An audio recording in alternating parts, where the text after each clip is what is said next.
Allahu Akbar, Allahu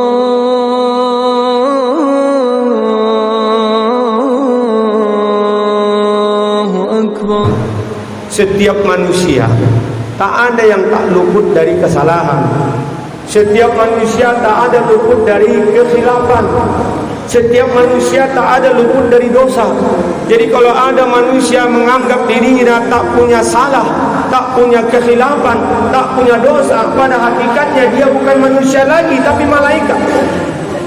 Terbukti di dalam Al-Quranul Karim, Nabi Allah pertama, manusia pertama, Nabi Adam alaihissalam, ternyata juga melakukan kekhilapan dan salah, tapi dia bersegera mengakui kesalahan dan kekhilapannya, sehingga diabadikan oleh Allah doanya dalam surah Al-A'raf ayat 23. Apa kata Allah? Qala Rabbana zalamna anfusana wa illam taghfir lana wa tarhamna lanakunanna minal khasirin. Jemaah yang berbahagia, tak ada di antara kita yang tak hafal doa. Doa Nabi Adam ini tanpa sengaja kita hafal pun hafal sendiri, karena seringnya kita dengar orang membaca doa ini. Doa ini sangat begitu populer di dalam Al-Quran. Dan inilah doa Nabi Adam alaihissalam, manusia pertama yang ternyata tak luput dari kesalahan dan kekhilapan. Dia berkata, Rabbana ya Tuhan kami, zalamna anfusana, sungguh kami telah menganiaya diri kami sendiri, sungguh kami telah menjolimi diri kami sendiri. Wa illam taghfir lana, jika engkau tidak mengampuni kami ya Tuhan, dan memberi rahmat kepada kami, wa tarhamna lanakunanna minal khasirin, niscaya kami termasuk orang-orang yang rugi.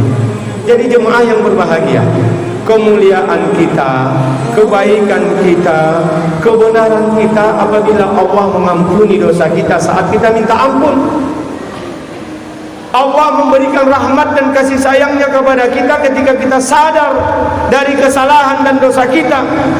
Tetapi apabila kita tahu kita salah tapi kita tidak mau minta ampun, kita tahu kita banyak menganiaya diri kita sendiri, menjolimi diri kita sendiri, apalagi orang lain, tapi kita tidak datang bertaubat kepada Allah, maka sungguh kitalah golongan orang yang rugi, kitalah golongan yang celaka, kitalah golongan yang insya Allah jauh dari keampunan Allah dan akhirnya tidak masuk ke dalam surga.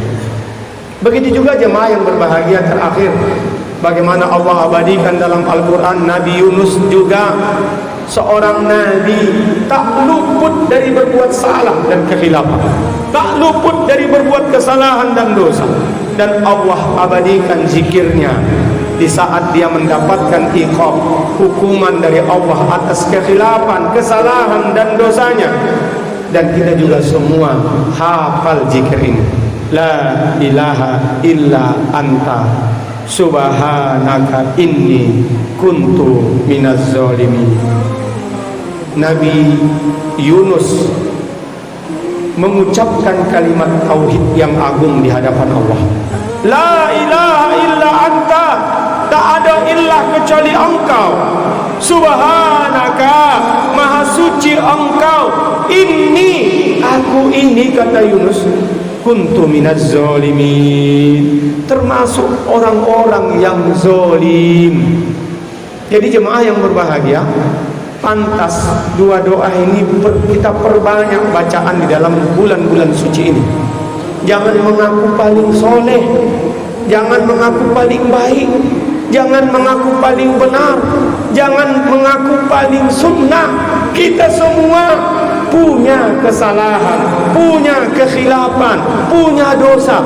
Bisa jadi sama kesalahan kita, bisa jadi tidak sama kesalahan kita, tapi setiap kita pasti punya kesalahan.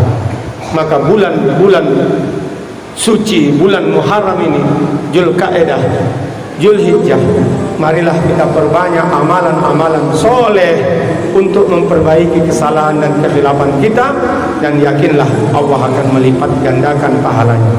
Dan berupayalah dengan ikhlas, dengan sadar diri untuk menghindari perbuatan-perbuatan yang menyebabkan diri kita terzolimi, perbuatan-perbuatan yang menyebabkan kita teraniaya, perbuatan-perbuatan yang menyebabkan kita jauh dari ampunan Allah, perbuatan-perbuatan yang menyebabkan kita jauh dari surganya Allah, perbuatan-perbuatan yang menjerumuskan kita ke dalam kerugian dan kebinasaan.